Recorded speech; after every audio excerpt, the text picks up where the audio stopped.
TF1, Le grand direct des médias.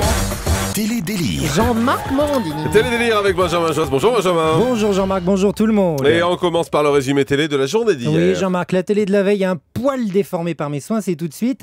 Hier dans le JT de 13h, sans le savoir, dans un reportage, la rédaction a trouvé une piste expliquant l'échec scolaire chez certains élèves. Moi j'aime bien les prénoms américains. Moi, ma fille, je l'appelais Indiana. J'ai ma petite fille qui s'appelle Norma Jean.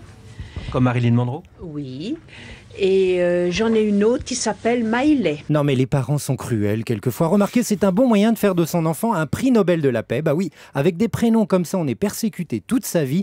Et la persécution, c'est un ingrédient fréquent chez les Nobel. Mais bon, ça fera bizarre, hein. Et le prix Nobel de la paix est décerné à Indiana Bouchard.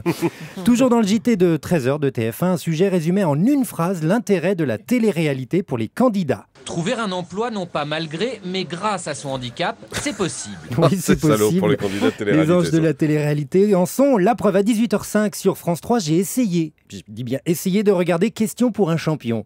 Dans la représentation d'un espace euclidien, quelle coordonnée d'un point est mesurée sur l'axe vertical? Alors, c'est pas que je ne connais pas la réponse, hein, c'est que je n'ai même pas compris la question. Voilà. Dans le magazine... C'est les abscisses, c'est ça? Non, c'est les ordonnées. Les ordonnées? Ah, j'avais une chance sur deux. Bravo en tout cas. Dans le magazine de la santé sur France 5 à 13h40, on apprenait que des Américains avaient trouvé le point G chez la femme. Oh bah dites donc, quelque chose me dit qu'ils ont dû se faire plaisir pour cette recherche. Hein. Oh mais comment ont-ils fait? Et pour cela, ils ont procédé à une dissection sur le cadavre d'une non. femme de 83 ans. Ah, je m'attendais à une méthode un peu plus coquine. Bon, allez, passez un Pékin Express maintenant sur M6. Et oui, dans The Voice, on cherche la plus belle voix. Dans Top Chef, on cherche le meilleur cuisinier. Et dans Pékin Express, on cherche le meilleur parasite. Ah non, mais je ne sais pas si ça vous fait la même chose, mais moi, ce programme me met mal à l'aise. Des francophones qui sont parachutés à l'étranger et qui, dès le début, bousculent les habitants, leur forcent la main pour se faire conduire gratuitement sur des dizaines, des fois même des centaines de kilomètres, et finissent par leur demander le gîte et le couvert pour pas un rond. Chez moi, on appelle ça une sangsue. Le pire, c'est que si on faisait le contraire, c'est-à-dire que si on faisait un Paris Express avec des Coréens parachutés dans la capitale et devant bénéficier de l'aide des Parisiens pour aller d'un point A à un point B, eh ben, ça ne fonctionnerait pas. Tenez par exemple, hier, 2 candidats à Séoul ont pris un taxi et le chauffeur leur a offert la course. C'est quand même hyper sympa.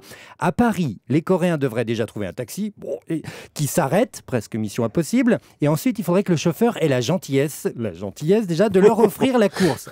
Dites donc, comme dit ma grand-mère, on a plus de chances de voir chier un cheval de bois. Allez, ça va, grand-mère, elle est classe. Hein. Elle est classe. On sait de qui vous tenez. Ouais. C'est bien. Allez, bisous mamie. Allez, c'est sur cette très belle expression que je vous laisse. À la semaine prochaine. Merci beaucoup, Benjamin Josse.